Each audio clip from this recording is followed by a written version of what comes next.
Flower नहीं, fire है। Pushpa movie में दिखाया जाने वाला लाल चंदन, उसकी तस्करी जंगलों के बीचों बीच तमिलनाडु और कर्नाटक के बॉर्डर को देखकर आपको ऐसा तो लगा होगा कि आपने ऐसा कुछ पहले भी कहीं देखा है। बिल्कुल आपने सही गेस किया। यह फिल्म पूरी तरह से एक ऐसे डाकू से इंस्पायर होकर बनाई गई है जिसने 40 सालों तक तमिलनाडु और कर्नाटक के जंगलों में राज किया। जी हाँ दोस्तों, वीरप्पन की जिंदगी से इंस्पायर होकर बनाई गई फिल्म पुष्पा आज सारे रिकॉर्ड तोड़ती जा रही है। अब तक इस फिल्म ने करीब 300 करोड़ रुपए कमा लिए हैं। लेकिन दोस्तों, जिस वीरप्पन के जीवन से इंस्पायर होकर इस फिल्म को बनाया गया है, क्या आप जानते हैं कि इस इंसान ने 40 सालों तक तमिलनाडु और कर्नाटक के जंगलों में राज किया था। इसे पकड़ना इतना आसान नहीं था। इसे पकड़ने के लिए बाकायदा सरकार ने 100 करोड़ रुपए खर्च किए थे।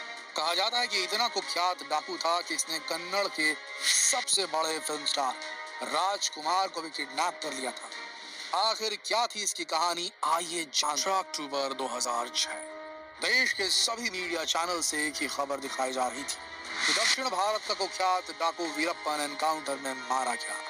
एक ऐसा डाकू जिसे पकड़ना लगभग नामुमकिन था। इसे पकड़ने के लिए बड़े बड़े सर्च ऑपरेशन किए गए। सरकार ने इसे पकड़ने के लिए 100 करोड़ रुपए तक खर्च कर डाले, लेकिन इसके बाद भी वीरप्पन को नहीं पकड़ा जा सका। लोग इसी बात से हैरान थे कि आखिर वीरप्पन का एनकाउंटर कैसे हो सकता है। इस खबर पर किसी को भी यकीन नहीं था, लेकिन सच्चाई यही थी कि वीरप्पन का वाकई में एनकाउंटर हो चुका था। चंबल से लेकर दक्षिण भारत तक भारत में बड़े बड़े डाकुओं का राज रहा है, लेकिन दक्षिण भारत के वीरप्पन को आखिर कौन नहीं जानता। लंबे समय तक इसने जंगलों में राज किया। कहा जाता है कि जंगल उसका घर हुआ करता था। जंगल का ऐसा कोई कोना नहीं था जिसके बारे में ये नहीं जानता था। काफी लंबे समय तक जंगलों में रहकर इसने कर्नाटक और तमिलनाडु की पुलिस को चकमा दिया। हालांकि वीरप्पन जैसे डाकू को पकड़ना इतना आसान नहीं था, लेकिन लंबी प्लानिंग के बाद वीरप्पन को पकड़ा जा सका। लेकिन पुलिस ने उस वक्त एक मौका भी नहीं गंवाया। मौका पाते ही लगातार उस पर 338 राउंड की फायरिंग की, तब कहीं जाकर वीरप्पन को पकड़ा जा सका। डाकू बनने की इसकी कहानी तो वैसे 1962 से ही शुरू हो चुकी थी, जब ये सिर्फ 10 साल का था।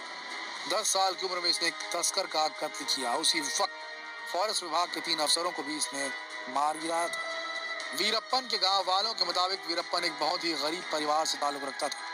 उस वक्त स्मगलिंग करने के लिए फॉरेस्ट विभाग के कुछ अफसरों ने ही इससे उकसाया था, लेकिन जब ये स्मगलिंग करके खूब पैसा कमाने लगा तो इसे मारने के चक्कर में अधिकारी खुद इसके पीछे पड़ गए, जिसके बाद वो अपनी जान बचाने के लिए जंगलों में भाग गया। जिसके बाद फिर एक नई कहानी शुरू हुई।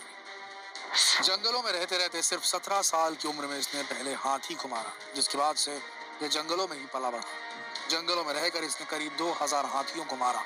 कहा जाता है कि हाथियों के सिर के ठीक बीचों बीच गोली मारा करता था। हाथियों को मारकर ये उनके दांतों की स्मगलिंग किया करता था। इसके अलावा तमिलनाडु और कर्नाटक के जंगलों में पाए जाने वाले सबसे कीमती लाल चंदन के पेड़ों को काटकर उसकी लकड़ियों की स्मगलिंग करता था। जब कभी भी कर्नाटक की पुलिस इसे पकड़ने के लिए जाती थी तो यह भागकर तमिलनाडु बॉर्डर को क्रॉस कर लेता था। इसके बाद पुलिस वाले बॉर्डर के नियमों को मानते हुए बॉर्डर क्रॉस नहीं कर पाते थे। बिल्कुल इसी तरह यह तमिलनाडु पुलिस के साथ भी करता था। लंबे समय तक जंगलों में रहकर इसने यही काम किया, लेकिन इसी बीच अगर कोई इसके खिलाफ जाता या कोई इसे पकड़ने की कोशिश करता तो ये उसे सीधा मौत के घाट उतार दिया करता था। अब तक इसने करीब 184 लोगों को मौत के घाट उतार दिया था।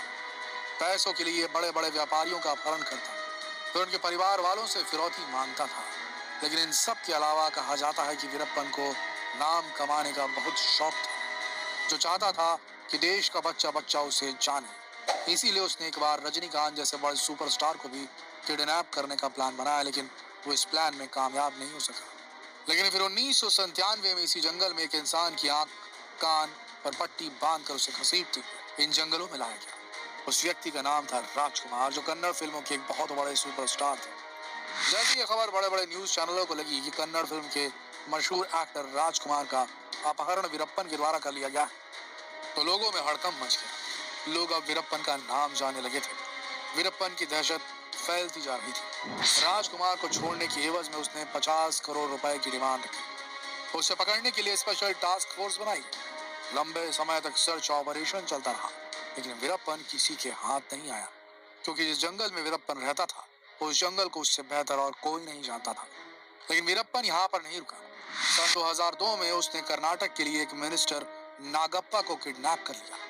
मांग पूरी न होने पर वीरप्पन ने उन्हें मार दिया। इस समय वीरप्पन की दहशत इतनी ज्यादा बढ़ चुकी थी कि उसे पकड़ने के लिए सरकार अपने आप को लाचार महसूस कर रही थी। आखिरकार सरकार ने वीरप्पन को पकड़ने के लिए 5 करोड़ रुपए का इनाम रखा, लेकिन इसका भी कोई फायदा नहीं हुआ। इसके बाद 2001 में विजय कुमार को एसटीएफ का चीफ बना दिया गया। विजय कुमार को एसटीएफ का चीफ बनाने के पीछे तमिलनाडु की पूर्व मुख्यमंत्री जयललिता का हाथ था।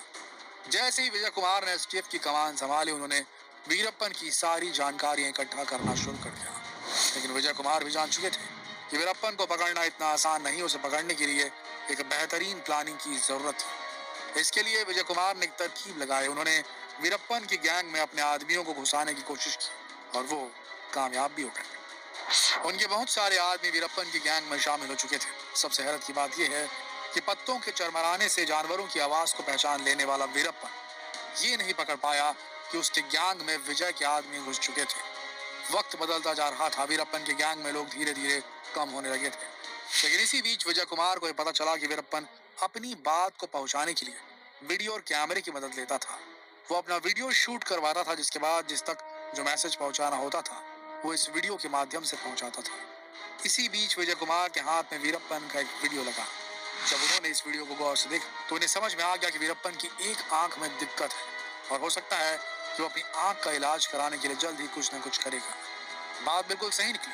वीरप्पन अपनी एक आंख से बहुत ज्यादा परेशान था। उसका इलाज कराने के लिए वीरप्पन तरकीब लगा रहा था। विजय कुमार के जो लोग वीरप्पन की गैंग में शामिल हो गए थे, उन्होंने वीरप्पन को उकसाया कि अगर वो समय रहते अपना इलाज नहीं कराएगा तो उसकी आंख खराब हो सकती है। आखिरकार वो दिन आ गया जिस दिन एसटीएफ का बहुत बड़ा सपना पूरा होने वाला था। वीरप्पन को पकड़ने की सारी प्लानिंग हो चुकी थी।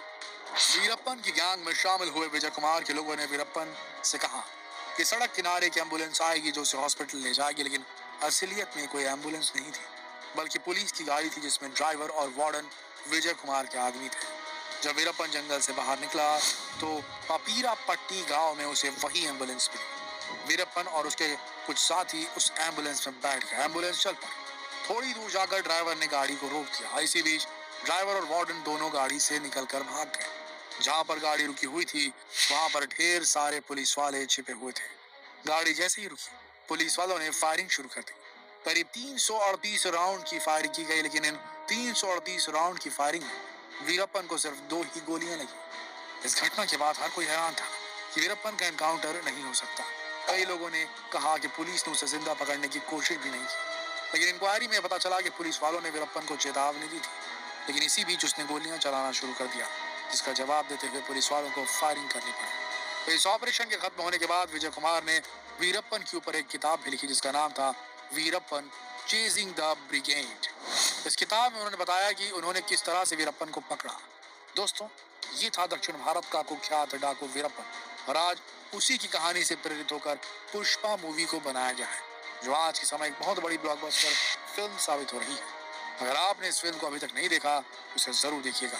मिलते हैं अगले वीडियो में। अगर आपको वीडियो पसंद आया तो इसे लाइक और शेयर कीजिएगा और चैनल से जुड़े रहने के लिए सब्सक्राइब बटन दबाना ना भूलिएगा। तो फिर मिलते हैं एक और दिलचस्प और रोचक स्टोरी के साथ। तब तक के लिए आप सबका इस वीडियो के अंत तक बने रहने के लिए दिल से धन्यवाद।